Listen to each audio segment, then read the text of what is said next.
எல்லாம் வல்ல விநாயக பெருமானை விழித்ததோடு இங்கு வருகை தந்திருக்கும் எமது தாயக உறவுகள் அனைவருக்கும் என்னிற வணக்கத்தை தெரிவித்துக் கொண்டு இந்த நிகழ்வானது வருடம் எங்களால் புலம்பெயர்ந்த எங்களது உறவுகளோட அனுசரணையோடும் எங்களது சமூக சேவையாளர் கிருஷ்ணபிள்ளை ஜேசுவில் அவர்களின் வழிகாட்டலுடனும் மிகவும் சிறப்பாகவும் உணர்வுபூர்வமாகவும் ஒவ்வொரு வருடமும் நாங்கள் தொடர்ந்தேர்ச்சியாக இந்நிகழ்வை கொண்டு நடத்தி வருவது யாவரும் அறிந்த உண்மை. தமிழருக்கு தை பிறந்தால் வழி பிறக்கும் என்று சொல்வார்கள். அவ்வாறான ஒரு தை திருநாளை அனைவரும் கொண்டாட வேண்டும், தாயகத்தில் இருக்கின்ற உறவுகள் கொண்டாட வேண்டும் என்பதற்காக ஜெர்மன் நாட்டில் வாழ்கின்ற எங்களுடைய சங்கரண்ணனுடைய குடும்பத்தினருடைய அனுசரணையிலே வருடம் ஒவ்வொரு பிரதேசமாக நாங்கள் அவருடைய உதவியை பல மக்களுக்கு வழங்குவது வழமை.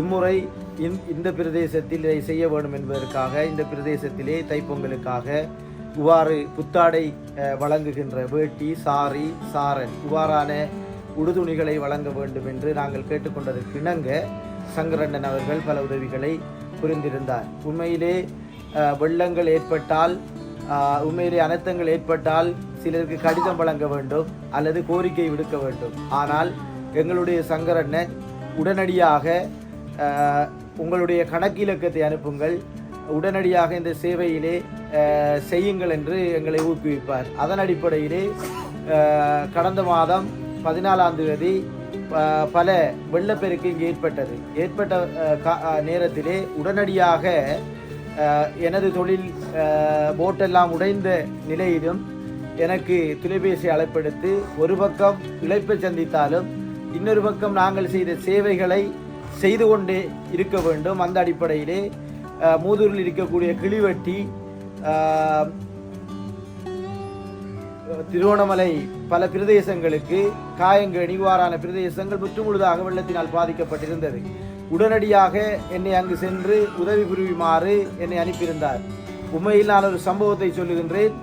அங்கு போன உடனே நான் முதலாவது சந்தித்த ஒரு சம்பவம், ஒரு தாயார் கூறியிருந்தால் எங்களுடைய குழந்தைகளுக்கு வைத்தியசாலையிலே டிக்கெட் வெட்டுப்பட்டு விட்டது, ஆனால் இந்த பிள்ளைகளை வீட்டுக்கு கொண்டு சேர்க்க வேண்டும், முதல் அந்த உதவியை செய்யுங்கள் என்று.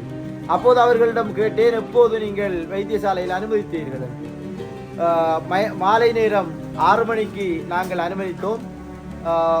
12 மணி 1 மணி 2 மணிக்குள்ளே 3 குழந்தைகளும் பிறந்து விட்டது. ஆனால் காலையில் 6 மணிக்கு டிக்கெட் வெட்டி விட்டார்கள். முழங்காலுக்கு பிடித்த தண்ணி வைத்தியசாலைக்குள் நிற்கின்றது, வீட்டுக்குள்ளே இடுப்பளவு தண்ணி நிற்கின்றது, எங்கு போவது என்று தெரியவில்லை. முதல் அந்த குழந்தைகளையும் தாய்மாரையும் வீட்டுத்தார்கள் என்று கூறியிருந்தார்கள். அதன் அடிப்படையிலே நான் பெருகல் வரைக்கும் காரில் சென்று காரிலே பாதிக்கப்பட்டு காரை அந்த இடத்தில் நிறுத்திவிட்டு அங்கிருந்து நம்மளுடைய ஸ்டீம் போட்டை மீன்பிடிக்கின்ற படகை அயர் பண்ணி எடுத்துட்டு போய் பிறகு டிராக்டரிலே பயணித்து வைத்தியசாலைக்கு போய் குழந்தை பிறந்தால் இங்கே ஆட்டோவில் ஏற்றணும், காரில் ஏற்றணும், அப்படி தானே ஏற்றுவாங்க. நாங்கள் முதலாவது ஏற்றுவது டிராக்டரில் அந்த 3 பிஞ்சு குழந்தைகளையும் தாய்மாரையும் அவங்களோட அம்மாவும் குழந்தையை பெற்ற தாயும் பிள்ளையும் டிராக்டரிலே கொண்டு வந்து அதுக்கு பிற்பாடு போட்டில் ஏற்றி வீட்டுக்கு கொண்டு போயிருந்தால் இந்த உயரத்திலே கட்டிலை செய்து கட்டிலுக்கு மேலே கம்பு கட்டி பரப்பித்தான் அந்த தாயையும் பிள்ளையும் வைக்க வேண்டிய ஒரு நிலைப்பாடு ஏற்பட்டது.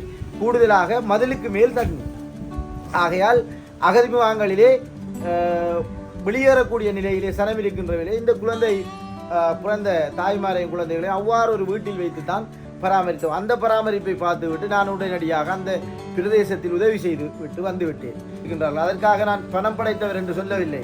நல்ல மனம் இருந்தால்தான் உங்களோடு பயணிக்கலாம். இன்று நீங்கள் வாக்களித்து விட்டு நான் தலைவனாக வரவில்லை என்று பலர் குமுறியிருந்தீர்கள். ஆர்ப்பாட்டம் நடத்த வேண்டும், போராட்டம் நடத்த வேண்டும் என்று. இல்லை, எங்களுடைய கொள்கையும் தேசியமும் தான் வெல்ல வேண்டும், நான் வெல்ல வேண்டும் என்ற அர்த்தம் அல்ல. ஆனால் எங்களுடைய மக்களுக்கு ஆன அபிவிருத்தி பணிகள் நடைபெற வேண்டும். அந்த அபிவிருத்தி பணிகளை செய்வதற்கான செயல்பாடுகள் அனைத்துமே இப்போது நடந்து கொண்டிருக்கின்றது. தமிழருக்கென்று ஒரு இன விடுதலை, நில விடுதலை, தமிழருடைய தேசிய பாதையிலே உங்களோடு தொடர்ச்சியாக மரணிக்கும் வரைக்கும் பயணிப்பேன் என்று கூறி இன்றைய இந்த நிகழ்விலே என்னோடு வந்திருக்கின்ற என்னுடைய சொந்தங்கள், பெரியவர்கள், தாய்மார்கள், சகோதரர்கள் உங்கள் அனைவருக்கும் அன்பான நன்றி கூறி வருகின்ற தைப்பொங்கல் புதுவருட நல்வாழ்த்துக்களையும் கூறி இன்னொரு சந்தர்ப்பத்தில் உங்களை சந்திப்பேன் என்று கூறி விடைபெறுகின்றேன். நன்றி, வணக்கம்.